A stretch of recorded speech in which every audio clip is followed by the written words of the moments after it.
The Asian Development Bank has been around for the last 50 years, helping to reduce poverty in our region.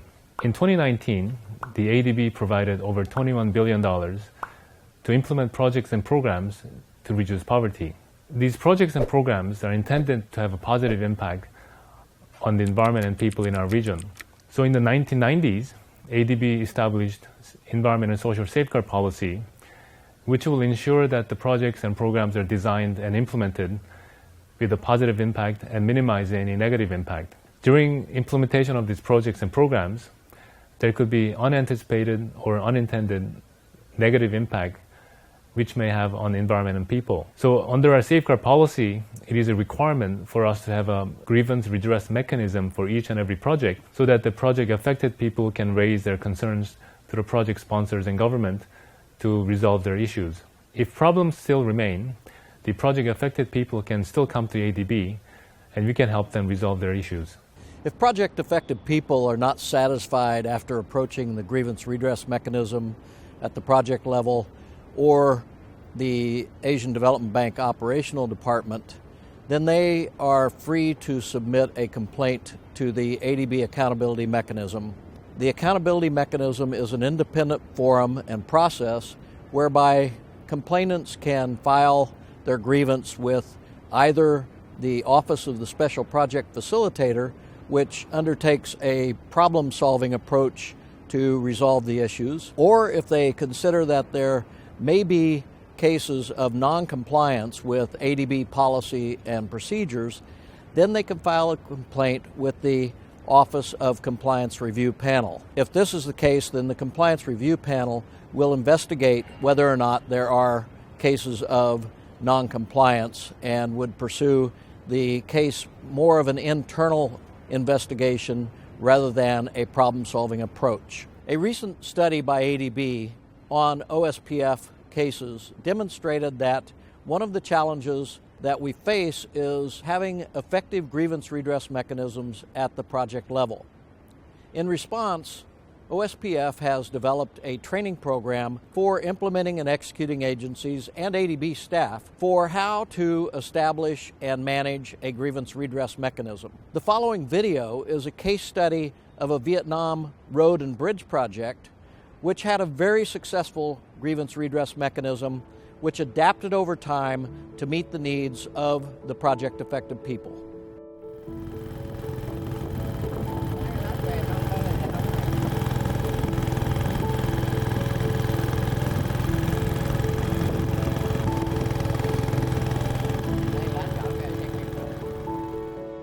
The Mekong Delta is known as the country's rice bowl, supporting over 18 million people, 80% of whom are engaged into rice cultivation, processing, or trade. Vietnam is the world's second largest exporter of rice. Close to 90% of rice exported comes from this region. The densely populated Mekong Delta region of Vietnam is characterized by narrow roads, crisscrossed by rivers, and canals that make for slow traffic and dangerous.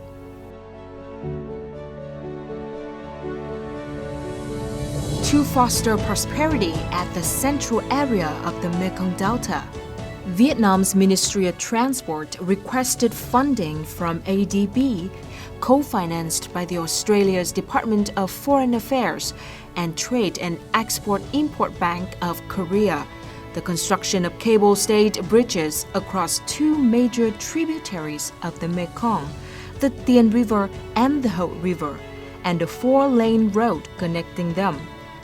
The improved road network is envisaged to cut travel times to Ho Chi Minh City by almost half and to ease bottlenecks in the flow of goods and services.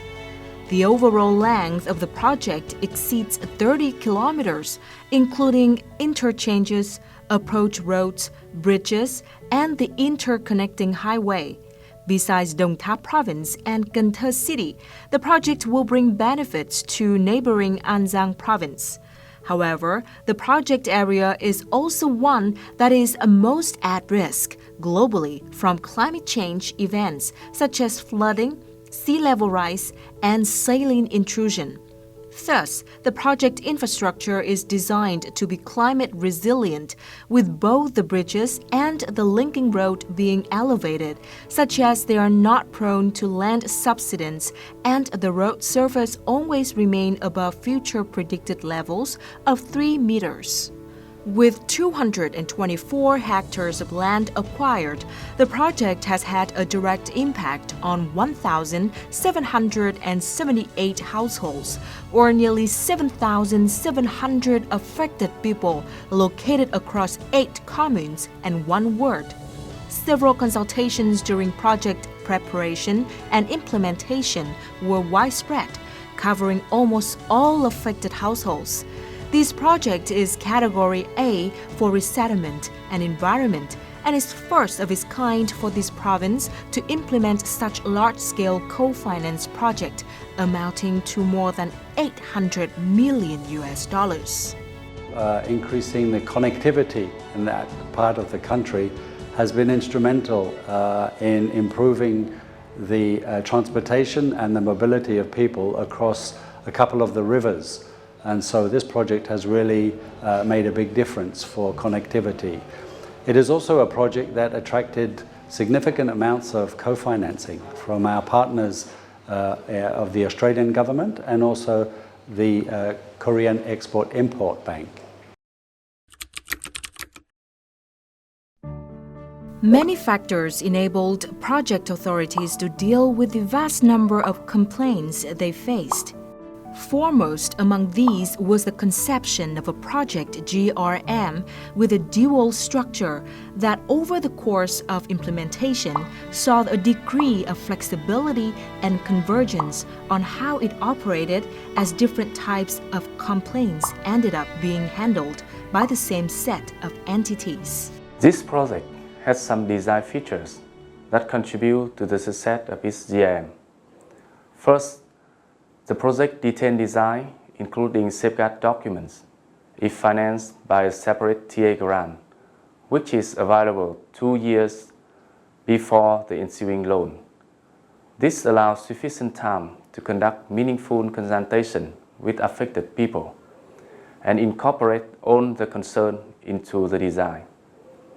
Second, in this project, in addition to civil work, ADB also financed part of the resettlement, land acquisition and resettlement costs, which is normally covered by the counterpart fund, but usually with delays. Cái dự án thì có một cái ủy ban điều phối dự án do Thứ trưởng Bộ Thông vận tải và Giám đốc quốc gia của ADB chủ trì điều phối. Hàng năm thì họp 3 đến 4 lần. Thường xuyên là bàn trao đổi và giải quyết các cái vướng mắc kịp thời để các bên có những cái hướng thống nhất để tập trung giải quyết các vấn đề vướng mắc của dự án. Many affected households expressed satisfaction with the functioning of the GRM, citing widespread extent of initial consultations, their clear understanding of the GRM process and role of different authorities, and also the quick or satisfactory resolution of their complaints. Thì trước khi chưa có cầu thì nói chung là dân hai đầu bến phà này khách rất là đông, cho nên anh em chúng tôi sống cũng tạm ổn. Thì một ngày anh em chạy chừng trăm mấy 200 ngàn.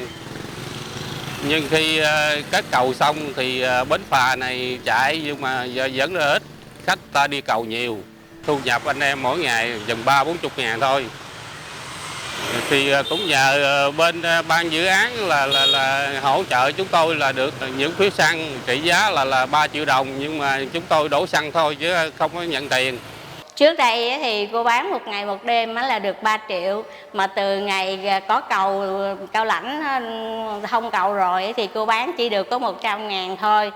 Nhưng mà lúc đó là gặp có nhiều khó khăn, tại nhà tới 8 người lận mà bán thì ít, cho nên cũng hơi khó khăn. Thì phụ nữ phường, phụ nữ của thành phố rồi cũng có cho đi tập huấn, cũng có hướng dẫn để chuyển đổi nghề nghiệp. Và nhờ số tiền hỗ trợ của dự án cầu Cao Lãnh thì cô cho con gái cô nó vào chợ Cao Lãnh nó buôn bán, và từ đó nó được phát triển thêm, và ngày hôm nay thì cô cũng cất được một căn nhà nhờ vào số tiền của dự án hỗ trợ cho cô. Key environmental complaints range from issues like localized pollution to more significant ones, such as damage to agricultural production and development of cracks in houses. More complex complaints affected many households due to the unforeseen land subsidence on agricultural land caused by construction. June 2016, ADB and DFAT were approached by the MOT and the CIPM, informing us that several households located along the road alignment filed official complaints through the grievance redress mechanism, first through the contractors and eventually through CIPM. The claim of the complainants was that their land, located adjacent to the road, was subject to temporary flooding, which affected their crops. The number of complaints increased over the weeks, which became a serious concern to ADB and DFAT, so a special mission was fielded and the site visits were conducted, and indeed it was observed that the land along the road alignment was submerged. Chúng tôi cũng đã thành lập một cái tổ hiện trường của dự án, hoạt động thường xuyên tại hiện trường, phối hợp chặt chẽ với chính quyền địa phương cũng như là tư vấn nhà thầu trong vấn đề điều hành thi công cũng như là giải quyết các cái vướng mắc về mặt bằng, khiếu kiện người dân, hạn chế các cái cản trở cũng như là đảm bảo cho các nhà thầu mặt bằng liên tục để triển khai thi công. Thì tiếp nhận cái đơn của hộ dân thì cái tổ công tác cũng có mời hộ dân đến để mà đối thoại, trong đó quá trình tham gia giải quyết thì có các ban ngành của huyện, xã cũng như của tỉnh để đối thoại giải thích cho hộ dân hiểu về các chính sách của dự án. Thì sau khi mà giải thích các chính sách hỗ trợ của dự án thì người dân cũng đã đồng tình với cái chính sách của dự án, nên người dân cũng thống nhất theo cái phương án được phê duyệt. One of the highlights of the project was a well-designed income restoration program implemented from 2015 to 2017 for affected households. The IRP restored the income or livelihood lost due to acquisition of land and other household assets and the relocation of households to other places. It supported 75% of affected households and considered the biggest ever land resettlement in at least Đồng Tháp province. Cái khó khăn của cái lĩnh vực là hai nhóm công tác đã hỗ trợ để người dân lựa chọn cái ngành nghề của mình cho phù hợp. Thì trong quá trình thực hiện thì hai nhóm công tác và Ủy ban tỉnh thì cũng có cái nhiều cái cuộc họp với đơn vị tư vấn để hỗ trợ và kết quả cũng đạt được như mong muốn. Qua cái kinh nghiệm thì tôi thấy về công tác bồi thường hỗ trợ tái định cư thì nên sát dân, phải tại chỗ và phối hợp tốt với địa phương, nhất là xã phường. Cái thứ hai về phục hồi thu nhập là phải hướng nghiệp cho kỹ, hướng dẫn cho người dân cách về kỹ thuật chăn nuôi. Chúng tôi là ở Sở Nông nghiệp và Phát triển nông thôn là kỹ sư chăn nuôi rồi xuống, người ta hướng dẫn bằng màn hình để người dân hỏi đáp, để người dân biết cách chăn nuôi như thế nào, cách nuôi trồng như thế nào. Thì xem cái công tác tuyên truyền vận động đây là một cái bước mà rất là quan trọng, là đến từng gia đình, hộ gia đình, cá nhân để mà mình giải thích những cái chủ trương về cái đơn giá bồi thường, về cái chính sách hỗ trợ, về cái tái định cư. Trong dự án thì có một cái trường hợp dân có gửi đơn cái kiến nghị là yêu cầu bồi thường về giá đất, thì trên tinh thần là phối hợp giải thích vận động là có văn bản trả lời hộ dân, và hộ dân cũng đã đồng ý và chấp hành thực hiện chủ trương và việc bàn giao mặt bằng để thực hiện dự án. A grievance redress mechanism is a system that is established for the project affected people to express their needs, interests and concerns and to seek solutions from the project authorities. The grievance redress mechanism established for the Central Mekong Delta Road Connectivity Project is one of the successful grievance redress mechanisms. Our office, the Office of the Special Project Facilitator, together with the Vietnam Resident Mission, conducted analytical work to capture lessons learned from addressing issues related to social and environmental safeguards on project-affected people. Here, I would like to highlight few lessons we have learned which could be distilled as good practices and can be translated for other projects. First is a conducive national legal legislation that mandates establishment of a grievance redress mechanism. Second is upfront consultations with all affected people on social and environmental related impacts and innovative approaches in ensuring information is disseminated adequately and timely. Third is a strong commitment, ownership and responsibility at all levels, contractor, local, district up to the national level, including financing agencies. The fourth one is adequate and timely resource allocation and fund availability. And last but not the least is coordination between contractors, consultants, engineer, resettlement, environment and social safeguards teams. Through our experience, we all have learned that communication and coordination is the key to all stakeholders for understanding each other better.